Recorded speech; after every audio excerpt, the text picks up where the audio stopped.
You just have a different look about you. Okay. You're being recorded, so be careful what you say now. Is it going?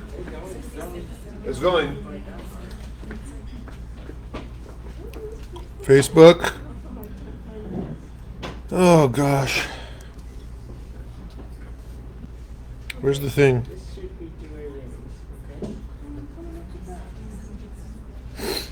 How do I do the thing? Where I share it? Let me see. Oh, I gotta freaking text that guy back. Dang it. Where's the... Why do they change apps? Oh, here it is. Groups? Is that where it is? Somebody help me. I don't know. Here we go. St. Peter. Okay, there's this. So now what do I do? Share. Now I'm looking at myself, not knowing what the hell I'm doing. Right post. Post. Okay. Thank you, Jesus. Am I good? Is there audio? Just make sure. Okay, good. So now I'm going to turn this off. Okay. Hi. In the name of the Father, and of the Son, and of the Holy Spirit. Our Father, who art in heaven, hallowed be thy name. Thy kingdom come, thy will be done, on earth as it is in heaven. Give us this day our daily bread, and forgive us our trespasses, as we forgive those who trespass against us. And lead us not into temptation, but deliver us from evil. In the name of the Father, and of the Son, and of the Holy Spirit. Hi guys.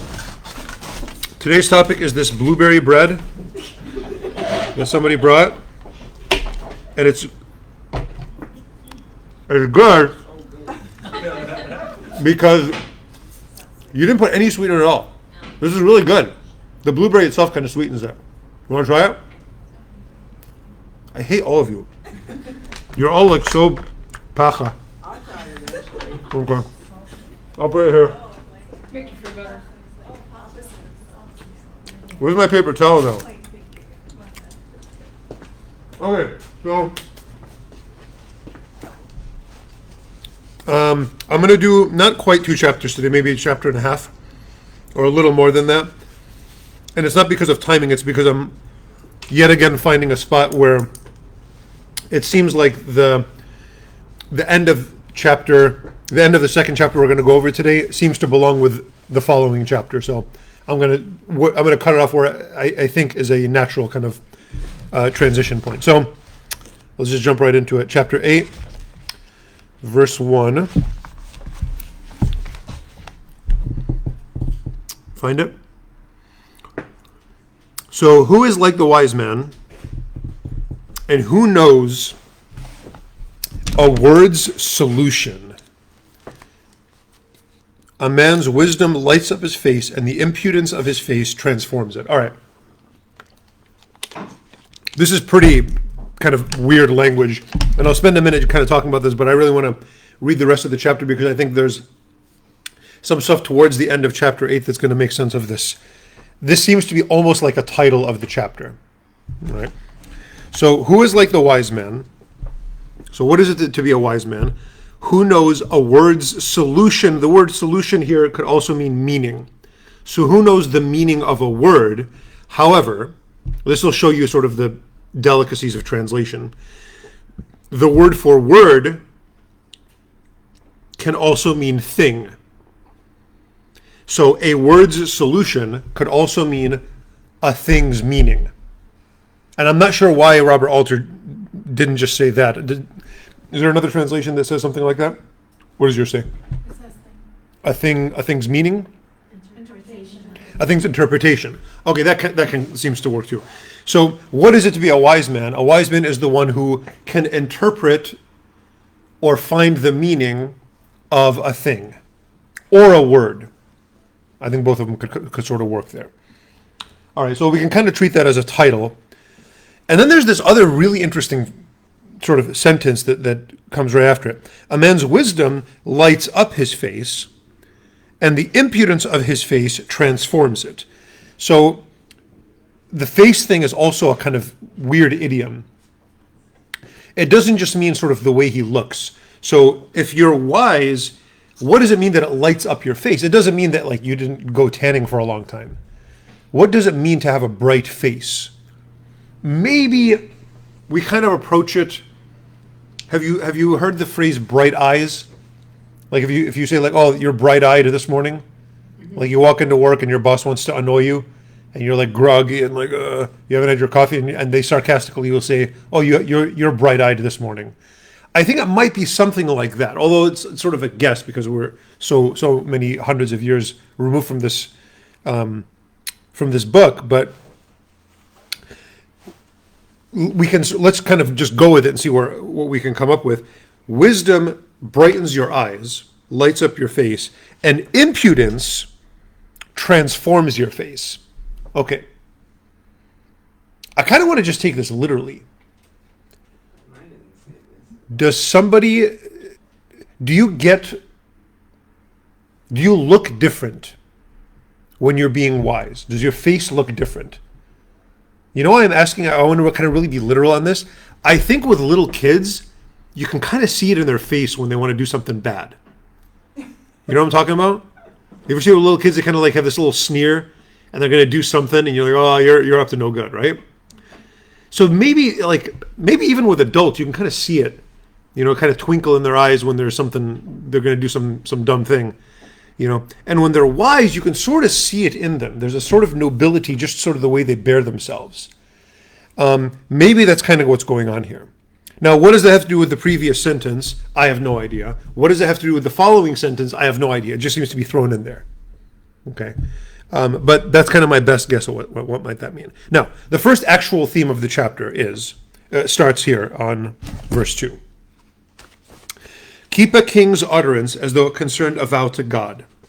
So obey the command of the king as if it were God's command. Do not be hasty. From his presence you should go. Do not persist in a bad business. For whatever he desires, he may do, since a king's word is power. And who can say to him, what are you doing? He who keeps a command will know no evil thing, and the time of judgment a wise heart knows. Okay, what is he saying? And I want to kind of clarify.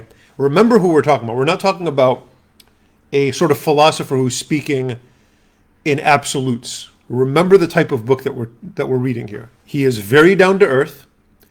He is what I call dialectical. So he'll say one thing and then he'll say another, kind of go back and forth. And he'll be very, very sort of, grounded, almost bitter. And he'll sort of talk about, this is the way things are. He hardly ever seems to talk much about the way things should be. So I don't think when he's saying you need to obey the king, I don't think he's saying that in the sense of it's really morally important and God will bless you if you obey the king. I think this entire passage from verse 2 all the way to where I stopped in verse 6, I think he's saying obey the laws because you're going to get in trouble if you don't. And it's not worth it. I don't think he's saying like he's going into sort of like this political philosophy of God gives authority to the political order, and like St. Paul will do that. St. Paul will say like there are, there's the authority of kings to punish is given to them by God and so on. I don't think Koheleth cares about that. Look, what does it come down to? Well, whatever he wants, he may do, since a king's word is power. And who can say to a king, what are you doing? You know why you should obey the king? Because he can kill you. It's as practical as that. Koheleth, he's not. Now, what is he not concerned with here? He's not concerned with political uprising. He has no idea what the American Revolution is. He has no concept of personal liberty or freedom. These are very American, like modern ideas. In the ancient world, it was the king, and then the king like did what he wanted, and you just did what the king wanted, or you got killed. Or if you were tough enough, you could uprise and take over, and then you were the king, and then everybody had to do what you wanted. That's just the way political power worked for almost all of human history. It's pretty much so the way it works, actually. We just like to kid ourselves with freedom and liberty and stuff like that. Okay, so Koheleth, again, down to earth. You're just a bag of water, just like I am. The king has a bunch of dudes with swords. He's telling you to do something. Just do it. Just get it over with. Your life is going to be a lot better. Just do it. Okay. Now, what is he not getting into? Well, let's say like, you're at a red light, and there's nobody around, and there's no cameras. Like, it's not going to hurt anybody if he doesn't. I'm not saying he would say to do it, to like hit the red light. He doesn't really have any opinion on that. It's more about getting in trouble than it is about some sort of abstract law that you're gonna obey. All right. Again, I don't want to say if you can get away with it, do it. I'm just saying he's not saying anything about that. He just has no opinion on that whatsoever. Okay. So far, so good. The boss isn't always right, but he's always the boss when it comes to earthly things. So that's the first point. Let's kind of like leave that hanging for a second, and we'll see what he's going to do with it. Okay. For every happening, I'm on verse 6 now, every happening has a time of judgment. For man's evil is heavy upon him. For one knows not what will be. For what will be, who can tell of it? No man has power over the wind to shut in the wind, and there is no power over the day of death, and there is no sending away from war, and wickedness will not make those who do it escape. All this I have seen and set my heart to all that is done under the sun, a time when a man holds power over man to his harm. What did he just do? He made a shift here. He went from, you should obey the king because he has power and he can hurt you, to, he doesn't say it explicitly, but he says, who has power over the wind? And who has power over death? And who can predict when death is going to come? Now, maybe you could argue that the king has power over death insofar as he can execute people. But he doesn't have power over the wind. So it seems like, in a kind of subtle way, he's shifting from the king is boss, he can punish you, so you might as well just obey him because your life is going to be easier that way, to what?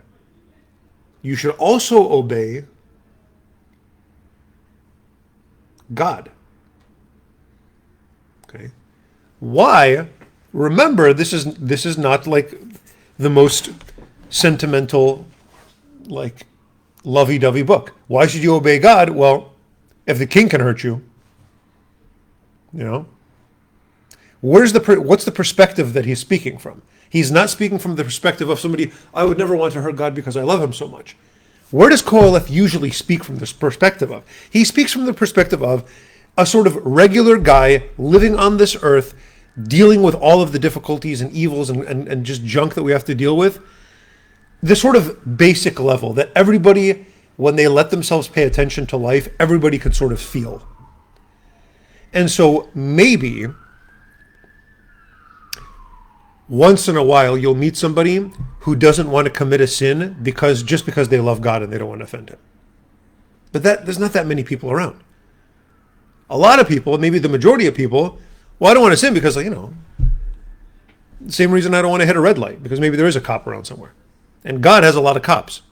That's kind of the way we think about it. He's like the sort of a law enforcer. Is it the healthiest and most beautiful New Testament Jesus-y way to think about God? No, it's not. Is it false, though? No, it's not false. The fact is, God is going to judge us. So it's an incomplete picture of God, but it's not a wrong picture of God to think of him as an enforcer of laws. He's not only that, he's also a loving father who has adopted us through Jesus Christ and has made us his own through baptism. All that's true, but that doesn't stop the fact or prevent the fact that we're going to die one day, and we don't know when we're going to die. Now, he's not talking about judgment after death here, although that makes this point even stronger if you think of judgment after death. Okay. My version doesn't use the word wind, it uses spirit. Okay, that's fine. That's even stronger toward God. It could be, yeah. Now, there is the same word in Hebrew, so yeah, it would make it even more gaudy. That's right. Okay, so let's see where this goes from here. So now, remember this is dialectic. So he goes from, okay, the boss is the boss, you should obey him, to God is the boss, you should obey him. Why? Well, just like the king can kill you if you don't do what he wants, what's your mind going to think?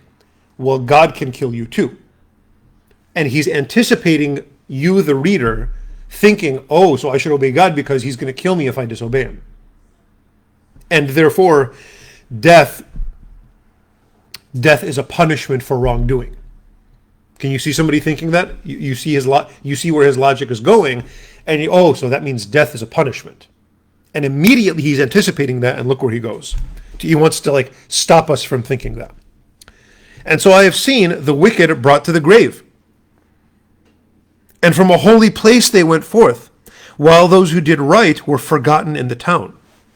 This too is mere breath, or vanity. The sentence for an evil act is not carried out swiftly. Do you see how he's anticipating? He's having this discussion with himself, and he's like, you know what? I don't want anybody to get the impression that every sort of violent death or untimely death is a punishment for sin. Look at this line. The sentence for an evil act is not carried out swiftly. Yet again, I do think he has the book of Job in mind. And the book of Job is all about how just because bad things happen to you doesn't mean, well, just because bad things and bad things and bad actions do not have a one-to-one correspondence, because Job was the most innocent person and the worst things happened to him. And I think that's in the background of what's going on in Koheleth. Okay. So let's see where this goes. Okay. By the way, the wicked was brought to the grave from a holy place. So again, it goes back to this idea we saw a few weeks ago. A good burial is like a blessing. You know, I don't know why. You have people praying for you or whatever. And those who did right were forgotten. Like you imagine sort of like a body just left in a field. And I can see that's kind of like, that sucks, you know. And the sentence for an evil act is not carried out swiftly. Therefore, the heart of the sons of men brims over within them to do evil. For the offender does evil 100-fold and lives a long life. Though I know that it will be well with those who fear God, who fear his presence. And it will not be well with the wicked, like a shadow. He will not live long, as he does not fear God's presence. Let me read just till the end of this section. There is a thing of mere breath that is done on earth. There are righteous to whom it befalls as though they did wickedly, and there are wicked to whom it befalls as though they did righteously. I said that this too is vanity. Okay, there's a couple of things I need to work through here. Let's go back. The king is the boss, you should obey him. Okay. God is the boss. Okay. But when you do wrong, he's not going to punish you immediately. Okay, so far so good. But because he doesn't punish us immediately, look at verse 11. Therefore, the heart of the sons of men brims over within them to do evil. Because people do evil things and seem to win, to have long lives, and it seems to never catch up with them. Because of that, people want to do evil. So it's even sort of worse than we think. It's not just that, you know, the guy who's going to rip people off or he's going to steal things or murder or whatever. It's not just that guy's going to get rich. He's also going to inspire other people to do stuff that he's doing, because they're going to see not only is he getting away with it, he's living a pretty happy life from at least from externally speaking. You see that? It's like when somebody watches like a mobster movie, and I mean the really good ones don't really glamorize it, but you know, maybe the way that this kid is watching Scarface or something, it's glamorizing that kind of lifestyle. The movie itself doesn't, but you know, we were all in high school and Scarface is so cool, and like he's a, you know, watch the end of the movie and you realize, okay, the whole point is like that's where you're going to end up. But people think he was cool and whatever. Or like we watch The Godfather, oh, they're cool. They wear these cool suits. They have these cool cars, whatever. And so it kind of glamorizes this, and it makes people sort of emulate that. Koheleth is saying that's even worse, because now you have all of these imitators, right? Now I kind of want to step back. Let's kind of think of some examples of this. What are some examples of this? Of people that are doing wrong, but seemingly thriving? I mean, you don't have to name names, but could everyone think of an example? Like, yeah, I know this one dude. What is it? That's an example, yeah. If you were to argue, let's say, I mean, especially when they're illegal and whatever, I think there's a complexity to them a little bit because there's some medical uses and whatever, so I don't want to be completely black and white about them. But that's one example. And I know there's tons of people making tons of money on that. Whew. Somebody told me the other day, like, if you're in some parts of the country and you're not growing, you're dumb. Yeah, I don't want to name a place, but yeah. Okay, that's one example. What about, I mean, there's other ones though. There's like, what is it? Like companies. Okay, stuff like that. The big, I mean, what about the big, huge, I'm really sickened by health insurance companies. Like the whole medical, like, thing. Like, I don't know, they seem to be in charge of at least an entire aspect of the government. Like, you can't pass a law that is going to make them lose money.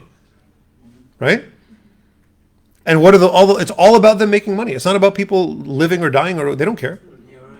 Right?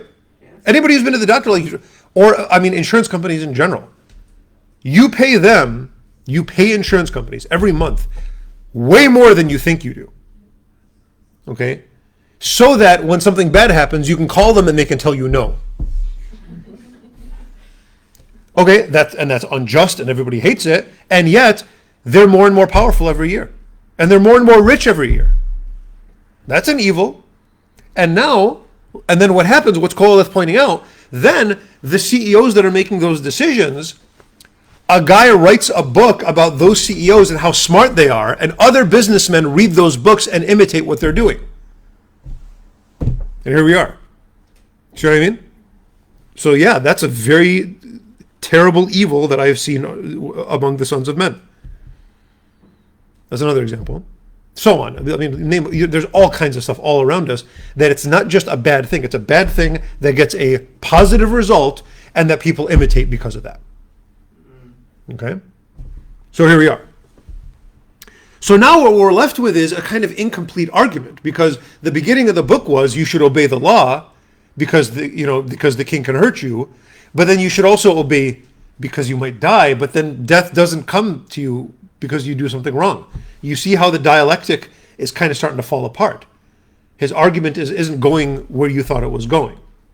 You see that? This is the stuff that I think is really interesting about Koheleth, like the way he sort of writes this all out. Okay, so, and then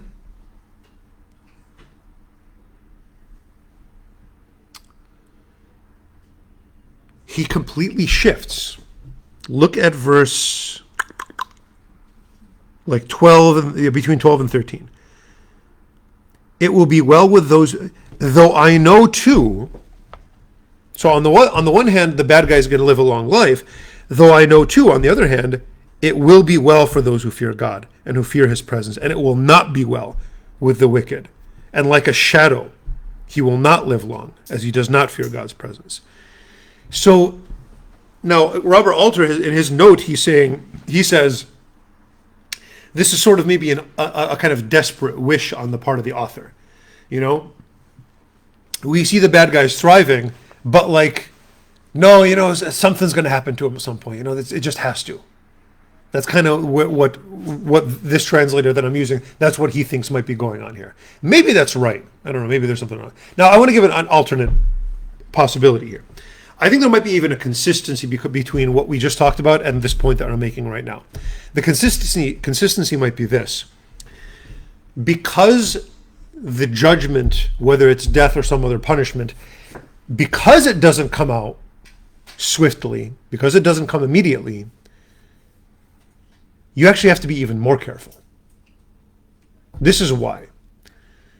It's kind of like a martial arts movie, or like some kind of fighting movie, or like action movie, where everyone's fighting or whatever, and then there's just the one dude who's chilling in the corner, He's dressed good, and he's just watching, and he's quiet. And he hasn't said a word the whole movie. When that guy does something, it's going to be insane. That's kind of the way he's depicting God, I think. Oh yeah, God is quiet and he's patient, but he's waiting. And he's not waiting to destroy you. He's waiting for you to repent. But at some point, the time is going to run out. And he gives you time, not so that you can thrive in doing evil, but so that you can stop. And those of us that are in high school and watching Scarface and think it's cool and we want to be drug dealers too, we're getting the wrong message. Because it did catch up to Scarface. It's like you're watching halfway through the movie and you just press stop. And it's the end, he gets the mansion, and that's the way the movie ends. No, it's not. He ends up killing like his best friend and his sister, and then everybody, all the cops. Sorry, spoiler. It's only a 40-year-old movie, or more than that, maybe, I don't know. You know what I mean? So it does catch up to him. So it's sort of like Koheleth is saying, like, yeah, this is still kind of the middle of the movie, guys. And if you're watching all this stuff thrive, and you're wondering, oh, where's God? Oh no, he's going to show up at some point, and it's going to be nuts when he does show up. Does that kind of make sense? And if that's the case, that seems to be really consistent with the way that section ends. It will be well with those who fear God, who fear his presence. And it will not be well with the wicked. So that's my kind of way to kind of find a little consistency there. Then he goes right back to the previous point, though on the other hand, there's a thing of mere breath, the thing of vanity that's done on the earth. There are righteous to whom it befalls as though they did wickedly, and there are wicked to whom it befalls as though they did righteous. So on the other hand, crap just happens sometimes and it's just not fair, and there you go. So the second he gives us a little bit of like, oh, maybe things will make sense in the end, nope, it's not going to make that much sense. You see? I just love the way he shifts around like this. Okay. Then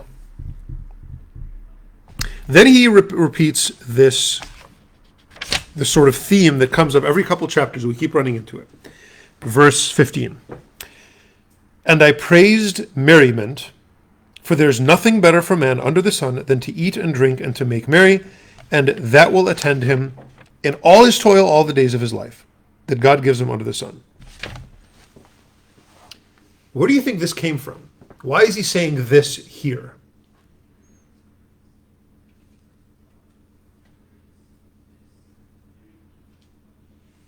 You see why I'm asking this? You guys you ever hear a song where the chorus of a song, it's the part that repeats over and over again? The chorus, I don't know, I'm trying to think of a song, but so the chorus of a song repeats over and over again, but depending on the verse that you just heard, the chorus might have a different meaning. You ever hear a song like that? Really good writers can do that. It'll be exactly the same words, but because of what just happened, it'll be, whoa, that's different than what it meant before. You want an example of that? I kind of want to give you, because this seems to be his chorus. His chorus is, you know what? Enjoy your family and eat and drink and enjoy like at the moment. But it means something different here than it meant a couple chapters ago. A couple chapters ago, it was in reference to other things that, instead of piling up money, you should just enjoy it in the moment. Right? Or instead of excessive, just trying to sleep with a different woman every night. No, you should just be moderate and everything and whatever. Here it has a completely different sort of meaning. Here it means, instead of trying to figure out when God's justice is going to show up, enjoy your life. Do you guys see that? Just because of the immediate context. Now, he's not telling us not to do theology. He is a biblical writer. You know what I mean? But what's he doing? I have said this. I've seen this many times in my life. I'll be talking to somebody, and I'll be on a plane or whatever, and then, oh, you're a priest, and then they'll just be like, I am pissed off at God.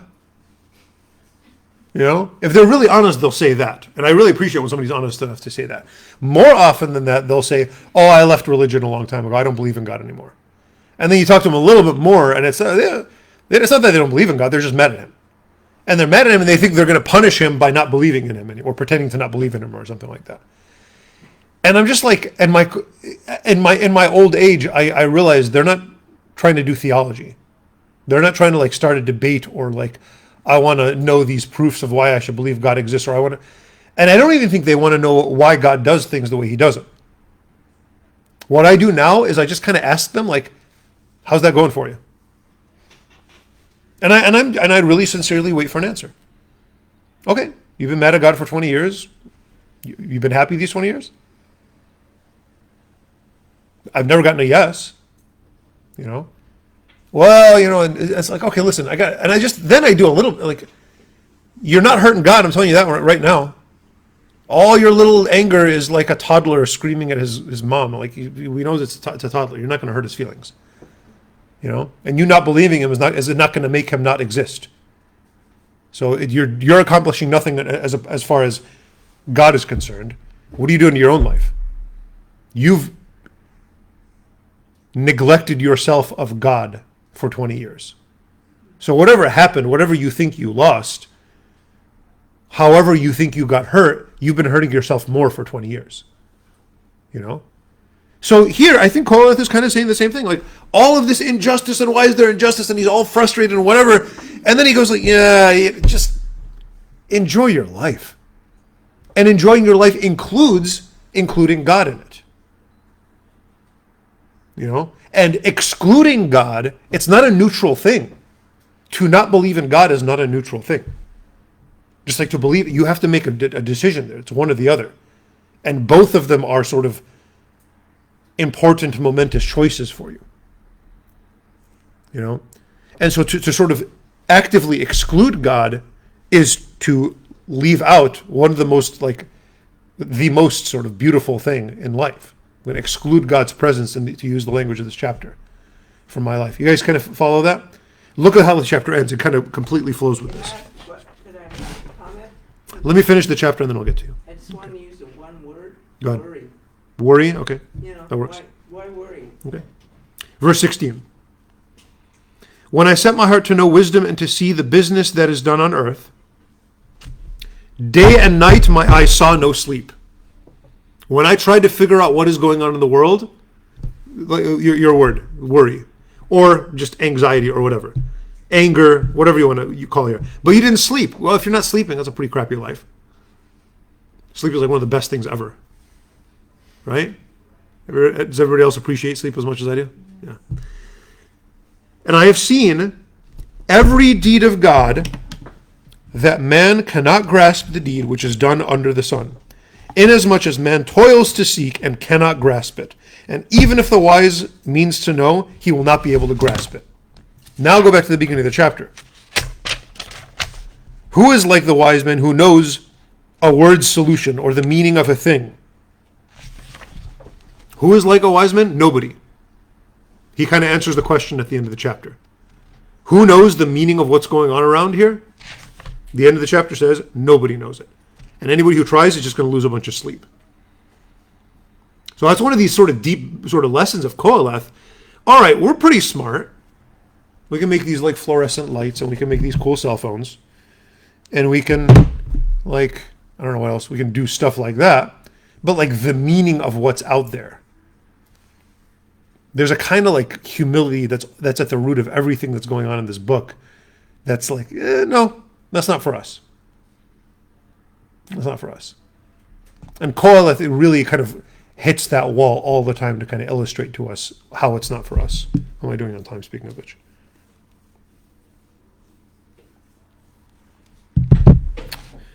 Okay. There's another point I wanted to make. Scarface. Talked about that.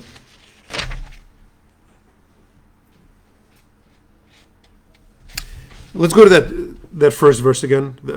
Who is like the wise man who knows a word's meaning or a thing's meaning? A man's wisdom lights up his face, and the impudence of his face transforms it. So maybe there's a kind of wisdom about wisdom, like a meta wisdom, where you understand that you can't understand things, right? Who's a famous person that said that, or said something like that? Socrates, remember? You know the guy? His whole thing was like, I know something. I know that I don't know. So maybe that's the wisdom that lights up your face. Why would that light up your face? Why would you, would you see that on somebody's face? If somebody was like sort of living the way Koheleth is saying we should live.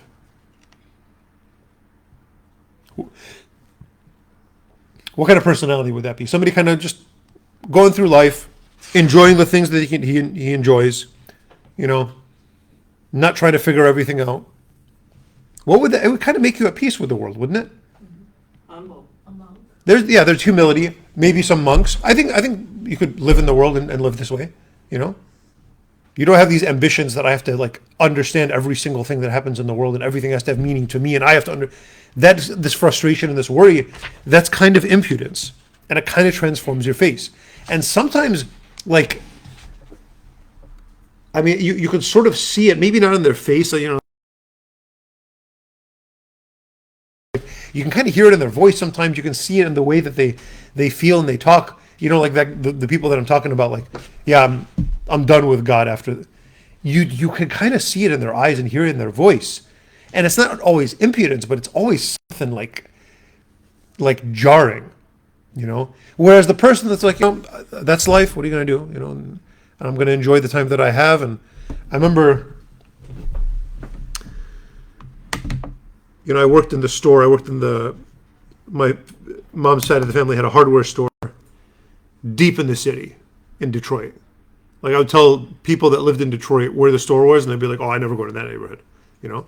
So the people that went there were very, very poor. The people that shopped there, for the most part, and they'd come in and they just, you know, something, you know. And there's all kinds of different personalities, but many of those people, especially the older ones, I really remember like kind of connecting with the older people that used to go to the store, and they'd be coming in just looking for some item or whatever.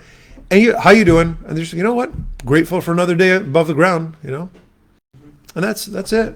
You know, I remember one time there was an earthquake over here in California, and I was working, and there's some kind of earth was shaking, whatever. And I think I don't know if it was this big fatal thing, but, and then my grandpa was working. He was like, "Oh, how's it going?" And the guy's like, and it was really cold. There was snow on the ground, and he's like, "Oh, how's the weather out there?" He's like, "You know what? I'd rather die a little bit every day out here than die all at once out where there's earthquakes." I was like, all right, that's pretty good. So it's like that kind of charming personality. Is that kind of brightening somebody's eyes? Is that lightening up somebody's face? I think it might. I think somebody who has that kind of inner peace and is sort of has come to terms with life and the world, there is sort of something about them that you can kind of see. You guys kind of follow me on that? If not, look around. You might start noticing it. You know? Okay.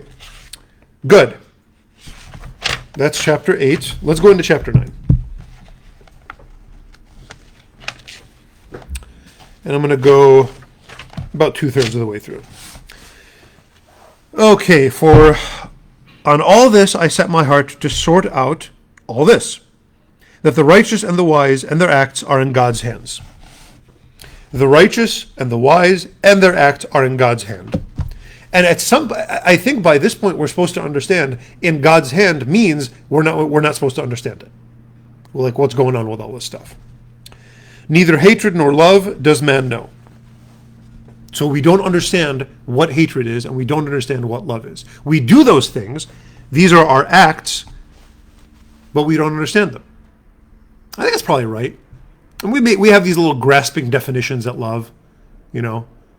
Like Plato will try to define love in some of his books in some of his characters, and Aristotle will try to define love, and Aquinas and Taylor Swift, and they all give you these different definitions of love, but they're all kind of like grasping. There's always something, like those definitions seem to leak. They don't quite grasp everything, you know. Okay. All before them is vanity. As all, now, so why is it? Now let's see why everything before them is vanity. As all have a single fate. The righteous and the wicked, the good and the bad, and the clean and the unclean, and he who offers sacrifice and he who does not offer sacrifice, the good and the offender, he who vows and he who fears the vow. This is the evil and all that is done under the sun, for all have a single fate. And also the heart of the sons of men is full of evil, and mad revelry in their heart while they live, and afterwards off to the dead. So he's back to this now. He's reintroducing, we're all going to die. Let's get back to death. He's like, you know what? I want to make you depressed again. Let's get back to this. For he who is joined to the living knows one sure thing, that a live dog is better than a dead lion. That's an awesome line. Is that a great line? And we, like Middle Eastern people, sort of know when you call somebody a dog. No, it's not like, oh, what's up, dog? No. You call somebody kalba. Like, that's bad. You know? So a living dog, and even Robert Alter writes a footnote. Dogs in ancient Israel were scavengers, not pets. So it's not like a cute thing when you call somebody a dog, you know. And yet, to be a living dog is better than to be a dead lion. For the living, why is a living dog better than a dead lion? Because the living know that they'll die, and the dead know nothing. Again, he's assuming either neutrality or that there is no life after death. It's one of the two. Okay. and they no longer have recompense, for their memory is forgotten. So not only do they know nothing, nobody even knows who they are anymore. And that's why I'd rather be a living dog than a dead lion. All right? This reminds me of a character. Who's read in high school or college Henry IV? By one of the Shakespeare's plays? It's one of his best plays. There's a character named Falstaff who's one of the best characters in Shakespeare. And his whole thing is kind of this line. So he's supposed to be a soldier and he's going to war. And then like everyone's going into fighting. He's like, I'm going to pretend I'm dead. And so he like lays down and he pretends that he got killed so that he can survive the thing. And his sort of justification for it is this. He's like, well, if I was dead, okay, I'd be honored. Like, who cares? I'd rather be alive and dishonored than dead and honored. So he's kind of like following this kind of train of thought. Not a very good way to think of for a soldier, but whatever. Their love. Okay, this is really sobering. Let's look at this. Their love and their hatred as well, their jealousy too, are already lost, and they no longer have any share forever in all that is done under the sun. This is the sort of leveling effect that death has. And when we reflect on it, it can level off the things that we care too much about. So the things that you love and all the things that you want, what's it going to mean when you're dead? You see how that's kind of a sobering thought? And all the things you hate, I'm so mad about whatever. What am I mad about? Let me think of something I'm mad about. I'm mad that they're delaying the Marvel movies until later next year. I'm furious. What's that going to mean when I'm dead? Who cares? And their jealousy too are already lost. So think of your jealousy. Oh man, I really wish I had that. The thing that you really are, it's like burning you up inside. You think about it for days and days, and you really want it, and they have it, and you don't, and you're really upset. Okay, imagine you're dead. Now that you're dead, and you're in the ground, and you're at your funeral, and there's people standing over your grave, and it's just going to be your mom and your dad. What the hell is that? What does that car, or that house, or that boyfriend, or whatever mean to you now that you're under the ground? Nothing. You see that? So he's getting back to this theme of death is the thing that's going to like really show us the value, the true value of things. Speaking of the hardware store that I worked at, True Value Hardware. That was the name of the store. Okay. They don't have those here? Yes, they do. Yeah, they have True Values here. You guys need to fix stuff. What? You have Home Depot and Lowe's. They do. The thing about Home Depot and Lowe's is they're afraid to open inside of the borders of Detroit. Oh, really? Yep. There's not one, as far as I know, as far as a few years ago, because it's dangerous. And that means people that open the little neighborhood hardware stores can stay in business. Whereas if you're in the suburbs next to Home Depot, they'll destroy you. Yep. That's the trick. Same thing with 7-Eleven. All your cousins that own gas stations inside of the city in Detroit, there's no 7-Elevens inside Detroit. And 7-Elevens don't even sell gas in Detroit anyway, but all those, what they call party stores, they make good business. They don't have to be chains, because chains don't open inside of it. They may have recently. I think it's getting a little better now, but anyway. Okay. Go eat your bread with rejoicing. You see, he's kind of... You ever listen to like Beethoven? Well, I went from Shakespeare to Beethoven. Look how cultured I am. I'm usually Taylor Swift and Eminem. So, you ever listen to Beethoven and there's like this musical theme? It's like this little melody at the beginning, and then he goes to another melody, and then towards the end he brings them both together, or more. That he does 3, 4, 5 of them. They all come together at the end. He's kind of bringing a bunch of themes together here in this chapter. There's the theme of death is going to make you really understand the value of things, and now there's go enjoy yourself now. Eat your bread with rejoicing and drink your wine with a merry heart. For now he's introducing something else. For God has already been pleased by your deeds. So it's not when you die that's a punishment, or if you live a long life that's a blessing or something like that. No. If you have bread and you're enjoying that bread right now that is God's blessing. And God is involved in that moment of enjoying a piece of bread. And I do think it's really significant that it's bread that he's talking about. It's not cake. the ability to enjoy a simple thing. That ability is a blessing from God, very explicitly from God. And we don't hear much about God in this book, but he's bringing God into this. Okay. So God has already been pleased by your deeds. At every season, let your garments be white. I think it means clean, you know? I don't think it means like you have to dress in white, whatever, like you're Sudani or something. But you got, clean your clothes, live like a decent human being, you know? Let oil on your head not be lacking. I'm good on that one. I have very oily skin, okay? But I think this has to do with perfume or whatever, kind of like being presentable. Like make yourself, take care of yourself like a dignified human being, you know? Oh, where's David? If he comes back, I have a story I'm going to tell him. Okay. Okay, now look at this other theme he's going to introduce. Remember what he said last week? That line that everybody loved so much? Chapter 7, verse 26. I find woman more bitter than death, for she is all snares and nets her heart and fetters her arms. He who is good before God will escape her, and an offender will be trapped by her. Further I sought and did not find. One man in 1,000 I found, and a woman among all these I did not find. Remember all that? I had to read the whole thing again, right? Now look what he says. Enjoy life with a woman whom you love.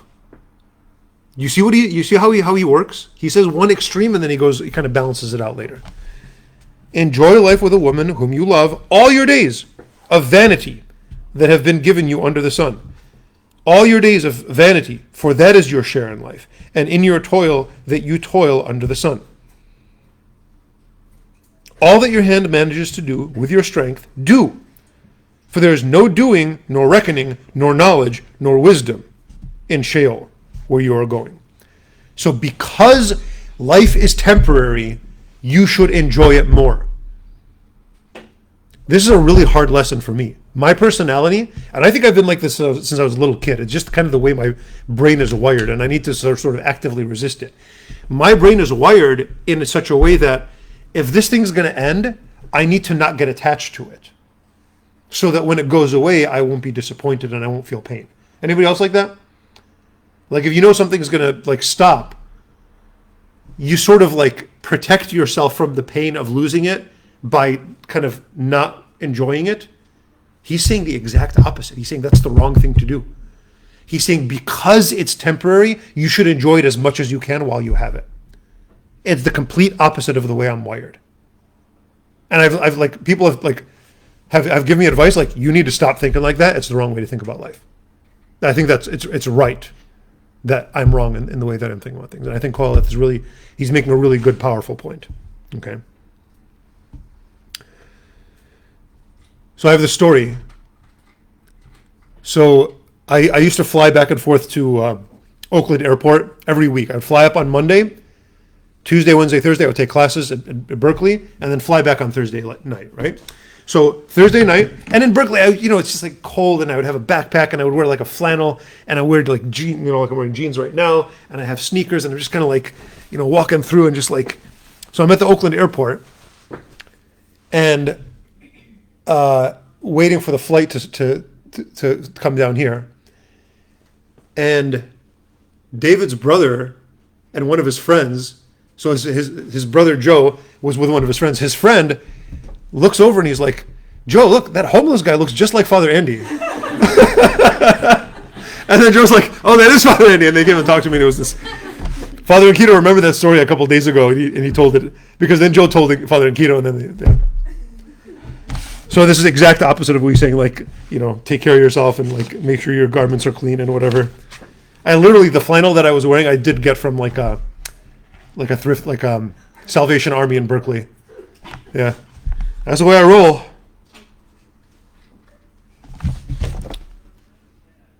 Okay, we talked about that. Okay. I returned to see under the sun, so I'm on verse 11 now. I returned to see under the sun that not to the swift is the race, and not to the mighty the battle, nor to the wise bread, nor to the discerning wealth, nor to those who know favor, for a time of mishap will befall them all.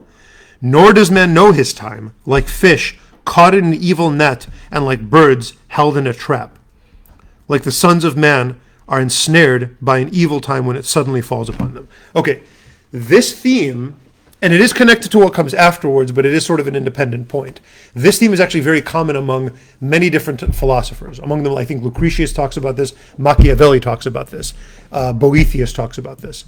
This is the theme of fate and how, and I can, here's how it's connected to what comes before. Just like you don't know when you're going to die, and therefore you should enjoy life as much as you can in the moment, you also don't know when you're going to lose your job or your house or your loved ones. Because not to the swift is the race. Just because you're faster doesn't mean you're going to win the race. That's not the way the world works. Sometimes you will, and sometimes you won't. Nor to the mighty the battle. Just because you're strong, it doesn't mean you're always going to win the fight. Nor to the wise bread. Just because you're smart doesn't mean you're always going to have food. Nor to the discerning wealth. Just because you're clever doesn't mean you're always going to be rich. And so on. Why? Because everybody, no matter who you are, is going to run into some bad luck. And luck is not a thing you can control. All the witchcraft in the world is not going to do it. All the blue eyes or whatever the hell that stupid thing is, or the coffee cups, that you read. You guys know that we do this? So you drink Turkish coffee. This is what these people do. Oh, there's little tea leaves? No, not tea leaf. It's something like that. So there's the coffee grounds in the Turkish coffee. They're laughing at you now, just so you know. You turn them upside down, and you just kind of wait, and then after a little while, it kind of dries, and then stupid people turn them upside down, and they look for little patterns in the coffee grounds so that they can tell your future. It's like the tea leaf reading. It's superstition. Yeah, it's like a horoscope, like anything else. It's like a superstition. Yeah. Against the first commandment. Now, yeah. So why is that a bad idea? Well, one, his point here is you can't control the future, but I think there's also a deeper point. You can't even know the future, and in fact, he's saying both of them. Nor does man know his time. So you can't control it. Just because you're faster, you're not going to win the race. So you can't control it. That's really dark witchcraft. People, I've heard that confessed to me. That they've gone to actual, practitioners of witchcraft to, change the future, to make somebody like them or whatever. And I'm I'm glad you're going to confession, buddy. That's, without even, joking, in dead seriousness, that's how you, you're taking steps towards getting possessed by the devil. That's how the devil's, welcome into your life. So that's one. But here and if you just look at the next line, you can't control the future, but also, nor does man know the time. And you're not supposed to know it. And for you to try to know it is an evil act. Why is it evil? Because it's unnatural. And it's unnatural because you, a human being, live in time. And to know the future belongs to only one being who lives in eternity. And that's it. Even the angels aren't eternal. They don't know the future. Okay? That's standard Catholic teaching. Only God. Imagine, he does not share that even with the greatest angels. And you think you're going to know the future? Hell no. The devil, the demons, Satan doesn't know the future. That's reserved to God alone. If a clever person and angel and angelic intellect can sort of guess what's the likely future based on what's going on right now, just you can sort of say the market is dipping or Facebook is offline, so its stock is going to go down. You can make pretty good guesses sometimes. But knowing the future and with any certainty is not for us. Okay. And so what's the result of that? The result of that is not, therefore you should freak out and just be anxious all the time. No, the result is, all right, screw it. That's the result. Let me enjoy myself now because maybe tomorrow I'm not going to be able to. That make sense? That logic really, mentally and intellectually, it really makes sense to me. But emotionally, it's not the way I'm built. I need to sort of fix that bad habit of mine, I remember, because it's happened to me so many times where I've had to move, and when you move, or when people move away from you, it's sad, right? I'm not going to see you guys. When I moved from Michigan here as a priest, it was one of the saddest things ever. All these people I'd grown up with these people, and oh man, I'm not going to see you anymore. And it made me kind of oh man, it kind of made me withdrawn. I'm kind of getting ready to detach myself. But I'm like, oh, that was dumb. Like, I should have enjoyed that last month or two or whatever I had with them. You know what I mean? You know why? Because it's the same pain you're going to feel anyway. In fact, I mean, you can take it a little bit further than that and say you're actually making the pain a lot worse because you're feeling it sooner than you have to. Enjoy it, and then up until the last minute, and then you're going to feel the pain, so feel it. Then cry it out and, listen to some Taylor Swift and like whatever you got to do to kind of process the sadness. What? Are you judging me for Taylor Swift? Yeah, I know you are. I listen to her unironically. Do you? No, nobody else. It's just me. I mean, I'm joking. It's almost like when people tell you to get ready for somebody to die. Yeah, unless they mean by that, go and say your goodbyes and enjoy those last moments, then it would That's fall into, different. yeah. But, Yeah. they're saying somehow you can get ready for that thing to happen. Yeah. Better to enjoy Yeah. your last minutes with them Yep. than to do that. Agreed. So the next theme that's introduced, the reason why I want to push it, and we're out of time anyway, the reason why I want to push it to the next chapter is because it begins the theme of leadership. So this is now going to start to be addressed to the leader of a community, politician or a king or some kind of a boss in charge of something. So there's certain wisdom that is really addressed to that kind of group. And I think that'll take us through chapter 10. So next week I'll do chapter 10. The week after that I'll do chapter 11. The week after that we'll do chapter 12, and then we're done. And that's good timing because the week after that is Thanksgiving. And I'll be out of town anyway from like that whole week. And then the week after that, I'll still be out of town because I'm going to Michigan from Tuesday to Tuesday. I didn't do it on purpose, but I might as well have. Okay. And then the week after that is the diaconate ordination. So basically in 3 weeks we'll be done.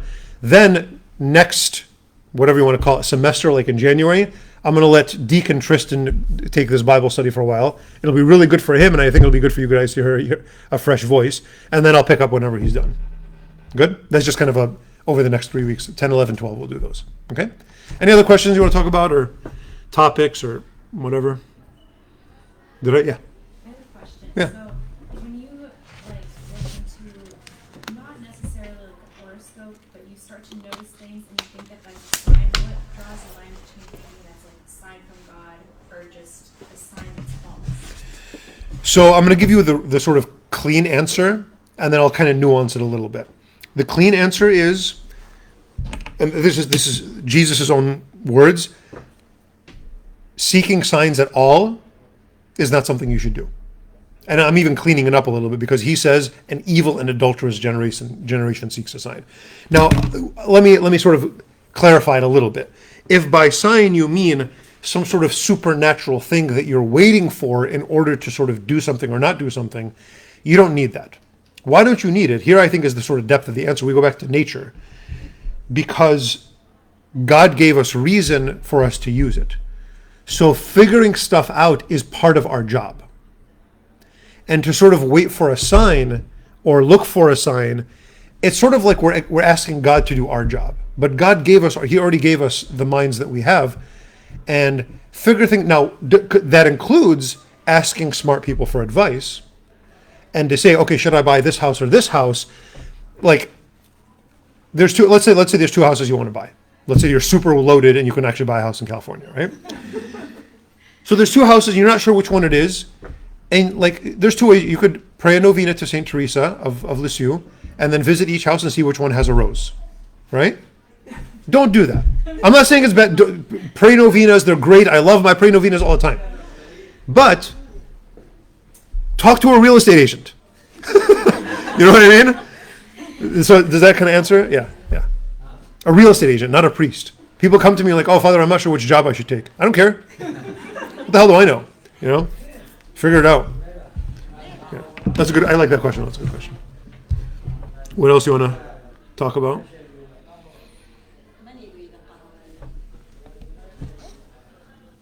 What do you think about people who can't decide on something, so they decide they will open up the Bible and put their finger on Yeah, same it? thing. Yeah, you know that thing that people do? Oh, here's what I'm going to date hiding, you know. Yeah, don't do that either. That's the same as a horoscope. Yeah, another one of those. Now, here's the thing. Can you open to a random verse, and can God allow that verse to really be meaningful to you? Absolutely, God can do that. I'm not saying God can't do that. I'm saying you shouldn't rely on that because you have a brain. Get the gears cranking, dude. It's good for you. Let's see what I have for dinner today. I'm gonna have shadow. I'm gonna have a shadow for dinner. What does that mean, though? What does it mean to have a shadow? Maybe it means Mexican food. I think it, I'm reading. You see what you do when you open the Bible and you're reading into it whatever you want. What else? Everyone, please come up and try this. It's really good. She made it. She worked really hard making it. It has no sugar. She's warning you. If it doesn't taste sweet, it's not her fault. It's my fault. All right. Let's pray. In the name of the Father, and the Son, and the Holy Spirit. Hail Mary, full of grace, the Lord is with thee. Blessed art thou among women, and blessed is the fruit of thy womb, Jesus. Holy Mary, Mother of God, pray for us sinners, now and at the hour of our death. Amen. In the name of the Father, and the Son, and the Holy Spirit. All right, see you next week.